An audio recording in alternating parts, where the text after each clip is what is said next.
If you're thinking about moving to the Charleston area, you're probably wondering how expensive is it to live here? Well, in this cost of living video for 2020, that's exactly what we're going to talk about. I'm going to touch base on 5 living expenses that you should consider if moving to Charleston, starting with the cost of housing.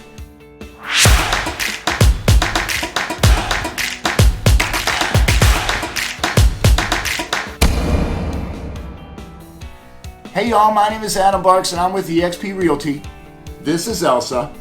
We're your local real estate agents right here in Charleston, South Carolina. In this cost of living video for 2020, I'm going to cover 5 important living expenses right here in Charleston, South Carolina, starting with the cost of housing. We'll touch base with the rental market as well as purchasing a home here in Charleston. We'll also jump over into the price of entertainment. I'm going to cover gas prices as well as dining out here in the greater Charleston area.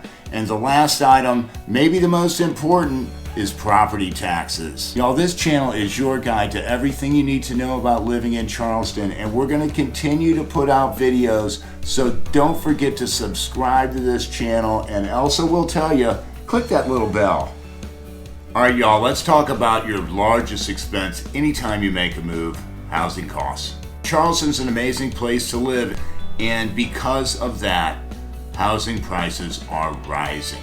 The good news is, in general, it's cheaper to rent a house here in Charleston than many of our neighboring markets. First, let's just start with attached housing, which is like condos and townhomes. According to MLS in 2020, attached homes rose by 7.2% in price from $305,000 to $327,000. Next, when we look at the sale of detached homes in Charleston County, we also see a rise in price. This style of home rose to an average price of $420,000, which is an increase of 8.9% year over year. Much like the housing market for purchase, the rental market in Charleston is very, very competitive. There are so many new apartment construction projects underway, but there are just not enough units to offset demand. So the price to rent a home in Charleston has risen quite a bit in the last couple years, and it's really almost more expensive now to rent than it is to purchase. According to rentcafe.com, the average rent for a 1,000 square foot apartment in 2020 is $1,434. Just to conclude on the housing prices, they're going to keep rising. We have builders who are building houses as fast as they can get them out of the ground.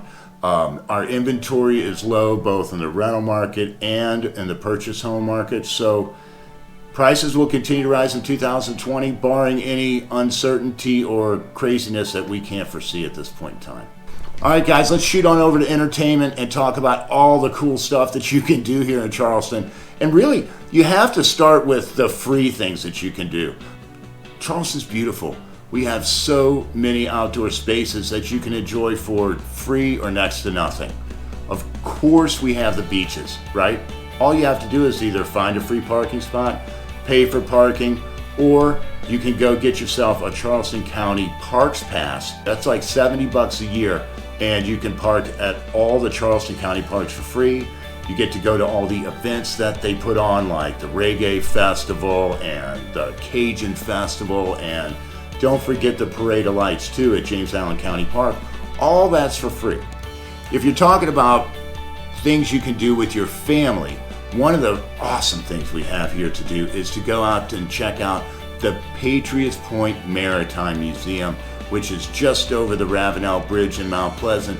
Now, this museum is 4 different vessels, 3 at least that are open. I think the submarine is under renovation, but also there's a Vietnam kind of like a base recreation.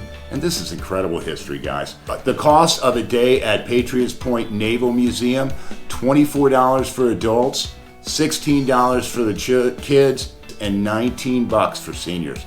All day. You go check out Patriots Point, guys. It is incredible.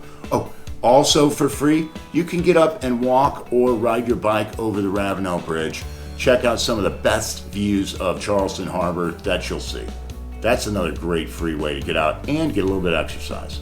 We've got great farmers markets all over Charleston, pretty much year round too.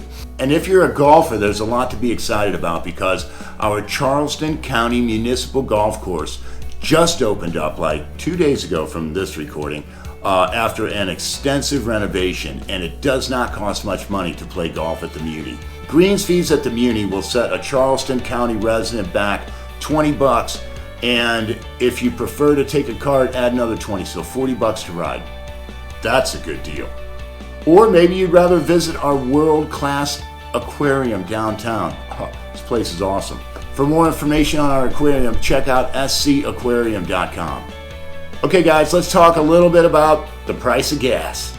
I've got some good news on the gas front. South Carolina is one of the cheapest states in the country for the price of gas. I think our taxes are some of the lowest as well. According to BusinessInsider.com, South Carolina is the 9th cheapest state in the U.S. for gas. What's the state with the cheapest gas? Well, that's Missouri, right in the middle of the country. Happens to be my home state. So our food scene in Charleston's awesome. Let's talk a little bit about the cost of food. It's no secret that Charleston has some of the best dining and food on the East Coast. According to usnews.com, Charleston ranks 7th best food city in the U.S. for 2020. But I beg to differ. I think we're probably number 1. We have so many amazing restaurants. Let's break down the cost of an average meal. Of course we have fast food here in Charleston. Who doesn't, right? The cost of a value meal for one person is going to be about $10. For that same individual, a mid-value restaurant meal in Charleston is going to run you between $20 and $30. That might include some seafood restaurants, great places you could run into downtown and all over. Now, the higher-end restaurants, and believe me, we do have some really nice high-end restaurants, you can expect to spend $75 per person and up. I wanted to say one of the most important things to talk about for last, property taxes. The average effective property tax rate in South Carolina is just 0.57%, well below the national average of 1.08%. And now if we take our $450,000 example home and jump over to charlestoncounty.org and use their tax calculator, we can determine what the tax will be for that home here. So let's just use me as an example. I live on James Island, and so as I plug the numbers in, a $450,000 home on James Island for the tax year 2020, your annual property taxes would be $2,401.20. When we take that same $450,000 home and we compare it to the national average, we find a huge savings here in Charleston. The national average of that same home would be $4,860. $4,860 for a $450,000 home. Let's take a look at some of our neighboring markets. In Atlanta, Georgia, the same $450,000 home, you're going to pay $4,621 in tax. If you live in Charlotte, North Carolina, you're going to pay $4,977 in tax. And hey, if you're coming from Chicago, you're really going to save some money. In Chicago, the taxes on the same home, $9,527. In conclusion, guys, the cost of living here in Charleston is about 4% higher than the national average. But to me, it's worth every penny. There's so much value and beauty here in the area. It's just like, I couldn't hardly imagine living anywhere else. I say move on down here. Let's get you set up. See what you like, what you don't like. We'll find you that perfect home. For Elsa and myself, thanks for watching. My name is Adam Barch with eXp Realty. Have a great day.